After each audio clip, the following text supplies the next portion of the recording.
Hey, I'm Benny from SimTutor, and welcome to this series where I'll go over a small aspect of SimTutor and walk you through it, giving my tips and tricks as we go.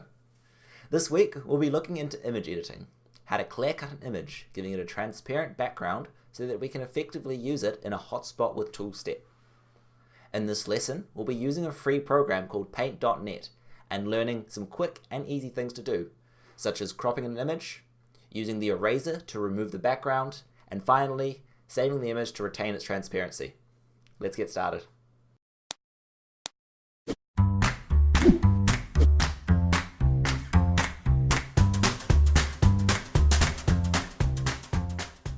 First things first, we're going to open up Paint.net. You can install this just going to the link in the video description below. It'll just take you to a website and it's just a free download. Just install that on your computer and you'll see a screen like this. So it looks a little bit scary. I know there's a lot of options, and basically I'm just going to cut that down and just say there's probably about 2 or 3 things that you'll need to worry about for this video, and that's about it. Alright, so first thing we want to do is find the image that we want to clear cut and put it into this program. So in our case it's going to be a spanner that we're going to use as a tool for a hotspot step. So I've got a list of a bunch of tools here, so I'm just going to use this one here.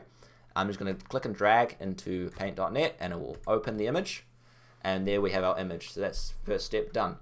So this tool up here, this selection tool, rectangle select, this is what we're going to select our tool. So we want to just kind of get close to it, but not too close. Like nice like that. Bit of border around the edge, just so we can select it, so we can crop it. And to crop it, so once you've selected this, you want to come up to image, there's a little tab that says image, and then go crop to selection. And it will crop so the spanner is the only thing left in the image. You can zoom in and out using this little thing at the bottom here. So I can go in or out. And we'll use that shortly once we start erasing stuff. So that's a lot of the work done already. All we need to do now is use this thing called the eraser tool. And we just want to make the background transparent. So I'll just show you what that means. So I'm adjusting this brush size. So you see it's 60 right now. And as I go higher to 100, it's bigger. And so forth. And I can actually just select parts of this image and it goes to this checkerboard white and gray color. This means transparent. So this means that this image will not have a color there. So anything on the background will show instead. So in our case, for this tool, the background image will show for where this spanner has this has no color, which is what we want. This is the idea of clear cutting an image. So simply put, there is nothing fancy about it. All you need to do is just get a right little zoom and then just draw around the spanner using this eraser tool and just slowly do that.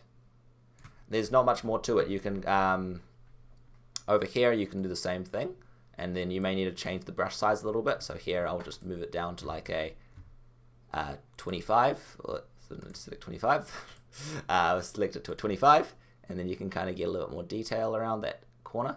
Again, you do it as detailed or as rough as you want it. And if you want to go even more detail, you can actually just zoom in. So I'm just using the zoom thing here, and you can get more, you can get closer to the image, and you can actually just do it like that. And you can see that that was actually a shadow, or could have been. And you can just clear cut. As easy as that. So I'm going to go ahead, and I'm just going to finish off this image. I will just fast forward through this so you can kind of see what I'm doing still.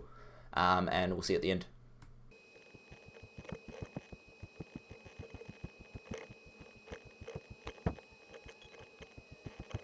So that's done now. If you do make a mistake, so accidentally you do something like that and you want to undo it, fear not. You can just go to edit and undo, or just Control Z like you would on any other program, and it'll undo your thing. And you have a list of your history here as well. So yeah, that's basically done. All we need to do now is save it as the right format, and then we can upload it as a tool in SimTutor. So if we go into File and Save As, we want to make sure that we're saving it as a PNG. So this PNG format allows for transparent backgrounds. If we saved it as a JPEG, it would remove that transparency and just replace it with a white color. That wouldn't be ideal, obviously, because we want to have that transparent background. So save it as a PNG, and then you just call it spanner, and you can go ahead and click save, and that is all good. You just have to click OK here on the next one, and you're all ready to use this tool. Now we can see it in use in the hotspot with tool steps. So I've just uploaded it, and it's on the toolbar to the right. You can see spanner there. So you can click on it, and you can see our transparent image that we did successfully, and you can put it into the correct place, and you're all good. So if you have any questions about any other stuff, we've just hit the tip of the iceberg when it comes to image editing and all that stuff, but you see that it's actually not that difficult if you just break it down to small little things like this. So I'm sure it's not going to be the last video I have on like any image stuff. But yeah, for now, that should be pretty manageable. If you have any questions, let me know. Email us at info@simtutor.com, and we'll see you next time.